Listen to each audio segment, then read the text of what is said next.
many people ask me, what do I think of when I walk with Venerable? And what did I think of when I was doing the moonlight walk in the forest that Venerable led previously? So I thought I'd share some of the things, and also what do I think of the first thing when I get up in the morning. So I experienced many first time at the Abbey, such as the 3 seasons so far, the 4th one coming up, hopefully. And also I played in the snow, drove a wheelbarrow that does not need a license, thankfully. Did some weed whacking, work in the forest with different tools. So another first experience was doing the moonlight walk in the forest. That never happened in Singapore. So a group of us went for this walk with Venerable up the Bodhisattva loop. So as we stopped each time to take a look at the moon, the first one I thought of was the teachings during Manjushri retreat that really struck me. It was from Chandra Kirti's quote from the Library of Wisdom and Compassion, Book 5. So it states, like the reflection of the moon in rippling water, the rippling of the water indicates both the gross impermanence of death that all of us are subjected to, and the subtle impermanence of this integrated in each moment. So the water's nature is to change. It can never remain static. So this also reminds me about impermanence, and the images that we see are illusory, but we always take them as real and concrete.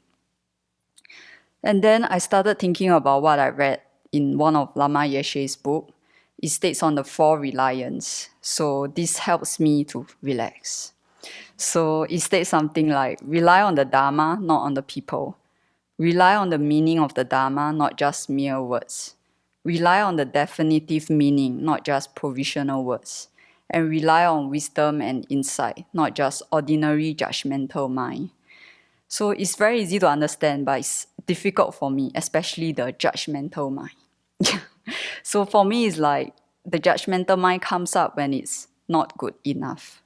And then this will carry on self-beating. So I'm working on it, and this helps to relax. Don't worry. So another one that I'm trying to practice, which Venerable really helped, is rejoicing in yourself. So instead of doing all the not good enough, rejoice in areas that are virtuous. And then appreciate this not good enough self. It's okay. So, and then when I was using a washroom after the walk, I saw this phrase and I thought it was also very helpful. To be aware of a single shortcoming within oneself is more useful than to be aware of 1,000 in someone else. So it takes wisdom and courage to see that, accept it and improve on it. So the moon was really round and bright that night, and I was like, whoa, fascinated. So when we continue on, I was reminded of my name called Dronsel. And everyone has been asking me, what does that mean? So Dronsel means light of the lamp. I didn't ask Venerable how the name was chosen, but it resonates with one of the Chinese saying that goes something like this. Embody the Dharma like the light of the Dharma lamp, because you will never know who will walk out of darkness based on your light. Maintain a compassionate and virtuous heart, because you will never know who will walk out of depression and hatred based on your kind heart. Maintain a strong refuge in the 3 jewels, because you will never know who will find the path based on seeing your strong refuge. And trust yourself, because you will never know who start believing in themselves based on trusting you. So as we stopped one last time on our walk, I thought about bodhicitta, and this was something that I thought about every morning walking with Venerable.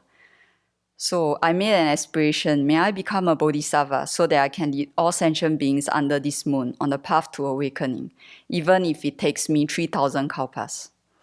For me, a practitioner is one who respects others, not because of who they are, but because of who we are.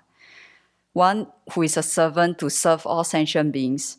And to do that, definitely we need discipline and keep practicing Dharma, whatever circumstances or challenges that we face. So as we finished the walk, there was this downward slope towards Venerable's cabin. And it reminds me of samsara, up and down, circling and circling. So getting out of it is definitely not easy. So at the Abbey, I was taught to set 3 motivations when we wake up. And they are, today I may not may I not do any harm with my body, speech, and mind. Today, may I help and serve all sentient beings with my body, speech, and mind. And may these aspirations influences all actions of my body, speech, and mind throughout the day. So I thought, okay, yes, this seems very realistic, but I added one for myself. High achievers people, yeah, we do that. So I added one that states, today, may I continue my practice with whatever obstacles and afflictions that arises. The day that I gain enlightenment, I will definitely liberate all sentient beings from their suffering. So as that, I continued the bodhisattva loop and ended on with a very peaceful and happy mind. May we too continue to spread loving kindness wherever we are. Thank you.